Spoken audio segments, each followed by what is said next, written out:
Hello everyone. तो कैसे हो आप सब? उम्मीद करता हूँ बहुत ही अच्छे से और बिल्कुल मस्त जबरदस्त तरीके से पढ़ाई कर रहे होंगे। तो मैं समीर सर आप सभी का स्वागत करता हूँ आपके अपने प्यारे से यूट्यूब चैनल दी यूनिवर्सल एजुकेशन में।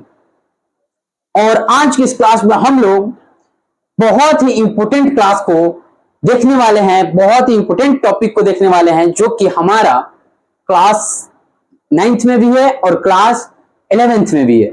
अब आप जिस क्लास में भी हो, ठीक है, ऐसा बिल्कुल नहीं है कि आप 10th में हो तो नहीं देख सकते हो, ठीक है। आपको देखना बिल्कुल बेहद जरूरी है। और ऐसा नहीं है कि आप क्लास 6 या 7th 8 में हो तो नहीं देख सकते हो। देखो, नॉलेज को गेन करने में कोई बुराई नहीं है, ठीक है। नॉलेज को गेन करने में देखो, ये जो आज का क्लास देखोगे उससे आपको क्या मिलेगा? नॉलेज मिलेगा, ठीक है। तो नॉलेज को गेन करने में कोई बुराई नहीं है मेरे भाई। नॉलेज जितना ले सकते हो उतना लो, ठीक है। और ये जो टॉपिक है, मैं बोल रहा हूं ना, बहुत ही मजेदार टॉपिक है। मैं आपको इस हिसाब से समझाऊंगा ना, इस लेवल से समझाऊंगा, इतना आसान से आसान भाषा में समझाऊंगा कि आप बोलोगे कि सर मैंने तो आज तक ऐसा क्लास ही नहीं देखा है। तो आप लोग बिल्कुल घबराओ मत। अगर आपको भी साइंस से डर लगता है तो अब खत्म हो जाने वाला है, ठीक है, क्योंकि अब आप मेरे साथ जुड़ चुके हो, ठीक है। अब आप बोलोगे कि नहीं जुड़े हैं सर, तो जल्दी से भाई नीचे एक सब्सक्राइब का बटन होगा, उसको दबाकर जल्दी से बेल आइकन को ऑन कर लो, ताकि मैं जब भी क्लासेस को लेकर आऊं तो सबसे पहले उसका नोटिफिकेशन आप तक पहुंचे। तो चलिए हम लोग बिना किसी देरी के समझते हैं कि हमारा व्युत्पन्न भौतिक राशि यानी डिराइव्ड फिजिकल क्वांटिटी किसे कहते हैं, ठीक है। मैं बता दूं कि ये जो व्युत्पन्न भौतिक राशि है, इसको हम लोग व्युत्पन्न राशि भी बोलते हैं। मैं आप लोग से ये सवाल करता हूं कि आप लोग पहले, मैं समझाऊंगा नहीं, ठीक है, पहले आप लोग हमको ये बताओ कि ये व्युत्पन्न मतलब क्या होता है? व्युत्पन्न यानी जिसको उत्पन्न किया गया हो, और जब वो उत्पन्न हुआ है तो किसी ना किसी चीज से उत्पन्न हुआ होगा कि नहीं मेरे भाई?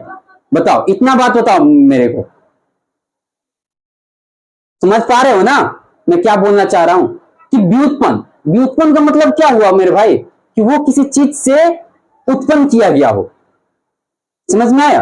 तो उसे हम लोग व्युत्पन्न बोलते हैं। तो व्युत्पन्न भौतिक राशि, अगर आप यहां पे देखोगे तो क्या बोलता है कि जो भौतिक राशियां, क्या बोलता है कि जो भौतिक राशियां मूल भौतिक राशियों पर निर्भर करती है, उसे व्युत्पन्न राशियां कहते हैं, ठीक है।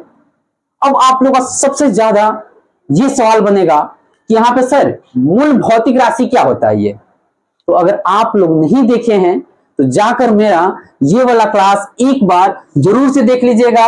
इसमें मैं बहुत ही अच्छे से और बिल्कुल आसान भाषा में मैं समझाया हूं, जिसको आप लोग पूरी जिंदगी में नहीं भूल सकते हो। समझ में आए? तो आप लोग बिल्कुल टेंशन ना लो, इसमें भी मैं उसी तरह समझाऊंगा और इसमें मैं आप लोग को प्रूफ भी करके बताऊंगा। समझ में आया? तो घबराने की कोई जरूरत नहीं है। समझ में आया? अब मैं बोलूं कि मूल भौतिक राशि क्या होता है, तो आप लोग एक थोड़ा सा ओवरव्यू ले लो। मैं बता दूं कि मूल भौतिक राशि 7 होते हैं। कितने होते हैं? 7 होते हैं। कौन कौन? तो वो पहला है हमारा लेंथ, यानी जिसे लंबाई बोलते हैं। क्या बोलते हैं? लंबाई बोलते हैं, ठीक है। मैं यहाँ पे अगर शॉर्ट फॉर्म में लिखूं तो आप लोग के लिए लिख देता हूं, ठीक है। लेकिन अगर आपको इसको डिटेल्स से समझोगे तभी मजा आएगा, ठीक है। तो उसके लिए वो वाला मुझे जो क्लास बताया हूं उसको जरूर से एक बार देख लेना, ठीक है। जैसे लेंथ हो गया यानी लंबाई हो गया, उसके बाद हमारा मास हो जाता है, उसके बाद हमारा टाइम हो जाता है यानी समय हो गया, उसके बाद क्या हो जाता है हमारा, तो इलेक्ट्रिक करंट हो जाता है। क्या हो जाता है? इलेक्ट्रिक करंट यानी विद्युत धारा, जैसे हिंदी में, सॉरी इंग्लिश में बोलते हैं, ठीक है। अब ये जो हो गया हमारा, उसके बाद क्या आता है हमारा? टेम्परेचर आता है। आता है ही नहीं आता है? टेम्परेचर, यहाँ पे टीएम लिख लो टेम्परेचर के लिए, ताकि समझ में आए। समझ में आया? उसके बाद जो हो गया ये हमारा 5 हो गया, और ये हमारा जो छठा होता है वो ल्यूमिनस इंटेंसिटी होता है। ल्यूमिनस इंटेंसिटी, ठीक है। आप लोग यहाँ पे एल आई भी लिख सकते हो, ठीक है। चलो मैं इसको पूरा लिख ही देता हूं, ठीक है। ल्यूमिनस इंटेंसिटी, इंटेंसिटी, अब देखो इतना बड़ा नाम है, इसे हम लोग हिंदी में क्या बोलते हैं? तो ज्योति तीव्रता बोलते हैं। बात समझ में आया? ठीक है। और सातवां जो हमारा होता है वो क्या होता है? तो अमाउंट ऑफ सब्सटेंस होता है। क्या होता है? Amount of substance. Amount of क्या होता है? अरे क्या क्या मैं लिख दिया, अमाउंट ऑफ सब्सटेंस होता है। Amount of substance, amount of substance होता है यानी पदार्थों का परिमाण, पदार्थों का परिमाण। पदार्थों का परिमाण क्या होता है? अब देखो इसका सारा संकेत पता करना होगा आप लोग को, और इसका एसआई यूनिट क्या होता है, तो इस सब को मैं इसमें बताना पॉसिबल नहीं समझता हूं, और पॉसिबल भी नहीं है, ठीक है, ज्यादा लंबा वीडियो हो जाएगा, तो आप लोग जाके एक बार वो क्लास जरूर से देख लीजिएगा, ठीक है। जैसे कि अब आप लोगों ने यहाँ पे ध्यान दो आप लोग कि हम लोगों ने समझा कि जो भौतिक राशियां मूल भौतिक राशियों पर निर्भर करती है, यानी वो खुद से कुछ नहीं कर सकता, बोलता है कि भाई मैं बहुत लाचार हूं, ठीक है, मुझसे कुछ नहीं होने वाला है, ठीक है, वो जो मूल भौतिक राशि है, ठीक है, यानी मेरे जो पापा हैं, ठीक है, मेरे जो दादा हैं, अगर वो कुछ करके दिए हैं तो मैं जीवन जीऊंगा, वरना फिर मुझसे कुछ लाइफ में होने वाला नहीं है, ये यही बोलता है, ठीक है। यानी मूल यानी जड़ जो है ना वो भौतिक राशि, तो वो मूल भौतिक राशि कितने होते हैं, तो ये हमारे साथ होते हैं, कितने होते हैं, ये हमारे साथ होते हैं। बात समझ में आया? बिल्कुल आया, ठीक है। तो इन्हीं से जो डिराइव्ड होके, यानी इन्हीं से जो उत्पन्न होता है ना, उसी राशि को हम लोग क्या बोलते हैं, तो व्युत्पन्न राशि बोलते हैं। पक्का समझ में आ गया, ठीक है। अब देखिए यहाँ पे एग्जांपल में हम लोग देखें तो क्षेत्रफल, आयतन, चाल आदि ऐसे बहुत सारे हो सकते हैं, ठीक है। अब मैं बोलूंगी क्षेत्रफल, आपका सवाल यहाँ पे ये बनना चाहिए, ठीक है, आप लोग तो कुछ सोचते नहीं हो, ठीक है, तो आपका सवाल कहां से बनेगा, मन में डाउट कहां से आएगा भाई, खोजो उसमें, खोद के देखो, अगर आप ऑफलाइन पढ़ रहे हो ना किसी टीचर से, तो उसको खोद कर एक एक पॉइंट को पूछो, ठीक है, लेकिन यहाँ पे तो पूछ नहीं सकते हो, तो ठीक है कोई बात नहीं, मैं आपके दिमाग में जो जो घूमेगा ना बात, वो सारा मैं यहाँ पे बता दूंगा, ठीक है, तो आपको घबराना बिल्कुल नहीं। ये क्षेत्रफल जो है, क्षेत्रफल, अब मैं बोल लूं कि जैसे कि ये हमारा बोर्ड हो गया, बोर्ड हो गया कि नहीं हो गया, ये क्या है, आयत के फॉर्म में है, या फिर क्या हो सकता है, तो ये हमारा हो सकता है स्क्वायर के फॉर्म में हो सकता है, यानी वर्ग के फॉर्म में हो सकता है, यही ना हो सकता है। तो ये जो है मैं बोलूं कि बोर्ड का क्षेत्रफल बता हुआ, तो क्या बोलोगे कि सर जो क्षेत्रफल होता है ना, यानी क्षेत्रफल लिख देता हूं जिसे एरिया बोलते हैं इंग्लिश में, ठीक है, वो क्या होता है, हमारा लंबाई गुने चौड़ाई होता है, ठीक है, यानी लेंथ गुने ब्रेथ होता है, ठीक है, लेंथ गुने ब्रेथ होता है। तो ये जो ब्रेथ है और लेंथ है, यानी लंबाई और चौड़ाई है, ठीक है, लंबाई गुने चौड़ाई होता है। तो मैं बोलूं कि इसका आप लंबाई बताओ, तो आप लोग किसमें बताओगे लंबाई मेरे भाई, आप लोग कभी भी बोलोगे कि हाँ ये इतना मीटर लंबा है, यही ना बोलोगे, मीटर में ही बोलोगे, है कि नहीं है, यानी लंबा है, लंबाई, ये लंबाई का जो हमारा यूनिट होता है, एसआई यूनिट, वो क्या होता है हमारा मेरे भाई, तो वो होता है हमारा मीटर होता है, और मीटर को किसे सूचित करते हैं, तो एम से सूचित करते हैं। तो यहाँ पे ये जो है हमारा, इसके लिए क्या हो जाएगा, एम हो जाएगा। बात समझ में आया? बिल्कुल, ठीक है, यानी ये जो लंबाई है ना, इसका जो संकेत होता है वो क्या होता है, यानी सिंबल होता है, वो क्या होता है, ठीक है, तो एम होता है। अब ये एम का मतलब क्या है, तो मीटर होता है मेरे भाई। लेंथ को हमेशा किसमें मापते हैं, तो मीटर में मापते हैं, समझ में आया? तो देखो ये मीटर हो गया। अब मैं बोलूं कि इसका चौड़ाई आप बता दो कि इसका चौड़ाई क्या होने वाला है, तो आप लोग बोलोगे कि सर चौड़ाई भी जब भी हम बताएंगे ना, तो वो किसमें बताएंगे, तो वो भी हम लोग बोलेंगे कि इसका चौड़ाई जो है 10 मीटर है, 5 मीटर है, 2 मीटर है, 3 मीटर है, ऐसे बताएंगे, यानी मीटर में ही बताएंगे। तो इसके लिए भी हमारा क्या हो गया, एम हो गया, ठीक है। अब देखो एम एम, यानी दोनों का बेस सेम है, तो पावर जुट जाएगा, यानी एम से एम में गुना करोगे तो क्या हो जाएगा, एम स्क्वायर हो जाएगा। समझ में आया? ये स्क्वायर है, इसका मतलब होता है एम 2 बार गुना किया गया है। बातें समझ में आई? बिल्कुल आया सर, ठीक है। तो ये आप लोग को समझ में आ गया। ये जो है हमारा अब मीटर स्क्वायर निकल के आया है, ठीक है। तो ये मीटर स्क्वायर कहां से निकला है मेरे भाई, तो यहीं से, इसी 7 में से निकला है। तो इसी 7 में से किससे निकला है, लंबाई से निकला है।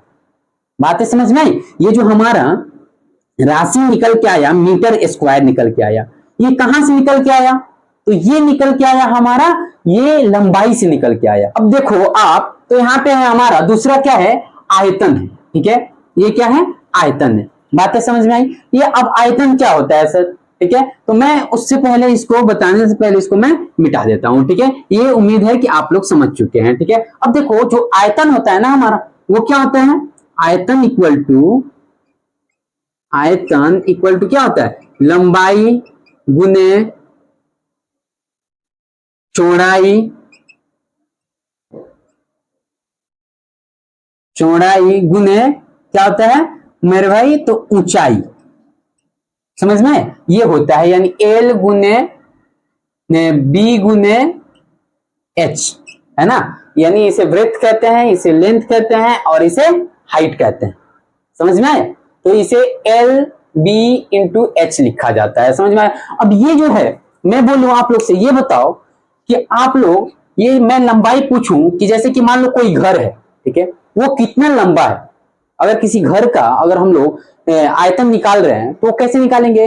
तो उसका पहले तो लंबाई मापेंगे, उसके बाद उसका चौड़ाई मापेंगे, फिर उसके बाद ऊंचाई मापेंगे। मापेंगे कि नहीं मापेंगे? तो वो जो है, यहाँ पे मैं बोलूं कि आप बताओ कि घर का लंबाई मापे हो, किसमें मापे हो, कितना है? तो आप लोग बोलोगे कि सर इतना मीटर है। किसमें बताओगे? मीटर है। ठीक है, मीटर किसका होता है? लेंथ का होता है। यानी लंबाई के लिए क्या हो गया? लेंथ हो गया। ठीक है, तो इसके लिए हम लोग क्या लिखेंगे? एम लिखेंगे। क्या लिखेंगे? एम लिखेंगे। बातें समझ में आई? उसके बाद देखो चौड़ाई, चौड़ाई भी हमारा क्या होता है भाई? कहीं ना कहीं लेंथ है। ठीक है, अगर मैं जो लेंथ था पहले उसको छोटा कर दूं और जो हमारा पहले चौड़ाई था उसको उतना पे ही छोड़ दूं, जैसे कि आप लोग यहाँ पे समझो कि यहाँ पे ये जो है हमारा हो गया। ठीक है, ये हमारा क्या हो गया? एक बॉक्स हो गया। ठीक है, और हम लोग को क्या निकालना है? इसी का आयतन निकालना है। ये हमारा एक बॉक्स है। ठीक है, अब बताओ ये होगा क्या होगा? हमारा चौड़ाई होगा, यानी बी होगा। ये जो होगा हमारा क्या होगा? एल होगा। और ये जो है ये क्या है? हमारा एच है। ठीक है, यानी ये बी, ये एल, ये एच है। ठीक है, तो ये अगर हमारा, ठीक है, लंबाई है, तो ये भी तो कहीं ना कहीं लंबाई है मेरे भाई। ये डिस्टेंस है तो दोनों तो लंबाई है ना होगा। ये भी क्या है? कुछ दूरी माप रहे हैं तो दूरी क्या होता है? लंबाई में ही आता है। समझ में आया कि नहीं आया? तो ये भी कहीं ना कहीं हमारा एम से इसको सूचित करेंगे, इसको भी हम लोग एम से सूचित करेंगे। यानी एम गुने एम गुने एम कितना हो जाएगा मेरे भाई? तो एम क्यू हो जाएगा। यानी जब भी हम लोग किसी चीज को बताते हैं कि हाँ इसका आयतन बताओ, तो आप लोग किसमें बताते हो? आप लोग यही बोलते हो कि हाँ इसका आयतन जो है इतना मीटर क्यूब है। ठीक है, इतना मीटर स्क्वायर कभी नहीं बोलते हो।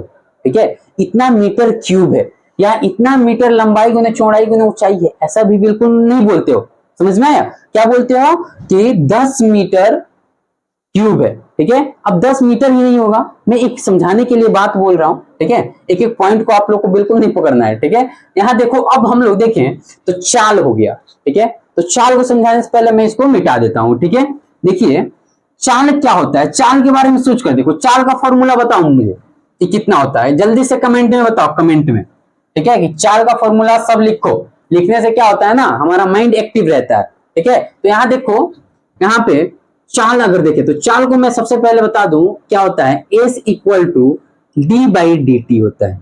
ठीक है, अब ये जो एस है ना वो क्या है? स्पीड है। यानी स्पीड को ही हम लोग क्या बोलते हैं हिंदी में? चाल बोलते हैं। क्या बोलते हैं? चाल बोलते हैं। कि इसका चाल कैसन है। ठीक है, वो वाला चाल नहीं, ये जो चाल है वो स्पीड है। समझ में आया? हाँ, यहां देखो ये जो डी है हमारा, ये क्या होता है? दूरी होता है। ठीक है, अब डी से दूरी मत समझ लेना, डी से डिस्टेंस होता है। क्या होता है इंग्लिश में? डिस्टेंस। डिस्टेंस होता है। ठीक है, और ये जो टी है हमारा, ये समय होता है, यानी टाइम होता है। क्या होता है? टाइम होता है। बातें यहां तक क्लियर है? ठीक है, अब देखो ये हमारा है, चाल है। ठीक है, अब चाल कभी भी निकालेंगे तो इसका हम लोग को क्या निकालना है? राशि निकालना है कि राशि क्या होगा। यानी इसको अगर हम लोग देखें तो डी यानी दूरी, दूरी को जब भी हम मापते हैं, यानी यहां से मान लो कि हमको यहां से यहां तक की दूरी मापना है।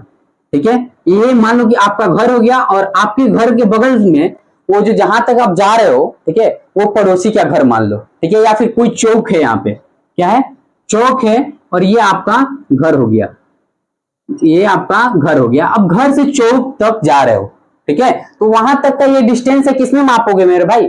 लंबाई ही ना मापोगे कि ये 100 मीटर है, 200 मीटर है, 500 मीटर है, 1 किलोमीटर है। अब किलोमीटर को तुम लोग, मैं बोलूंगी तुम मीटर में चेंज कर दो तो नहीं कर सकते हो? बिल्कुल कर सकते हो। तो ये जो है हमारा, इसको किससे करेंगे? मीटर है, यानी लंबाई है, तो लंबाई आ गया यहाँ पे, इसको मीटर लिखेंगे। लिखेंगे कि नहीं लिखेंगे? यानी ये जो हमारा मीटर लिखे हैं, तो ये कहां से आया? इसी 7 में से एक है। मीटर होता है कि नहीं होता है लंबाई का? अब देखो ये टी, टी का क्या होता है? एसआई यूनिट, तो सेकंड होता है। क्या होता है? सेकंड होता है, जिसे हम लोग एस से सूचित करते हैं। किससे सूचित करते हैं? एस से सूचित करते हैं। अब ये देखो स्पीड जो है, ठीक है, स्पीड है यानी चाल है। तो अब हम लोग चाल का जो एसआई यूनिट देखें, यानी हम इसका सिंबल देखें, तो वो क्या हो जाएगा? तो वो हो जाएगा हमारा मीटर पर सेकेंड। क्या हो जाएगा मेरे भाई, मीटर पर सेकेंड। अब कैसे, देखो यहाँ एस है, एस निकालेंगे तो इसका संकेत और इसका संकेत को क्या करेंगे, भिन्न के जोड़, भिन्न के रूप में लिखेंगे, यानी ये भिन्न के रूप में है, तो ऊपर क्या हो गया, एम हो गया मेरा, ठीक है, और नीचे क्या आया था, एस आया था, आया था कि नहीं आया था। यानी ये जो हमारा स्पीड जो होता है ना, ये स्पीड होता है वो क्या होता है, मीटर पर सेकेंड होता है। क्या होता है, मीटर पर सेकेंड होता है। बातें समझ में आई, ठीक है। उम्मीद है कि आप लोग को ये बिल्कुल अच्छे से समझ में आ गया होगा, ठीक है। तो अगर अब समझ में आ गया है तो फटाफट से इसका स्क्रीनशॉट लो। उम्मीद है आप लोगों ने इसका स्क्रीनशॉट ले लिया होगा। और अब बताओ कि आज की क्लास आप लोगों को कैसा लगा है, समझ में आया है कि नहीं आया है, कैसा लगा है, कमेंट में जरूर बताना है मेरे भाई, ठीक है, बिना बताए नहीं जाना है। समझ में आया? और अगर सच में अच्छा लगा है, समझ में आया है, तो फटाफट से वीडियो को लाइक करो और एक शेयर करो, चैनल को फटाक से सब्सक्राइब कर लो, और साथ ही साथ हंसते रहो, मुस्कुराते रहो और पढ़ाई को भी करते रहो, ठीक है। तो चलिए फिर मिलते हैं अगली क्लास में। तब तक के लिए आप मस्त तरीके से बिल्कुल रील्स देखना बंद करके पढ़ाई करो। जय हिंद दोस्तों।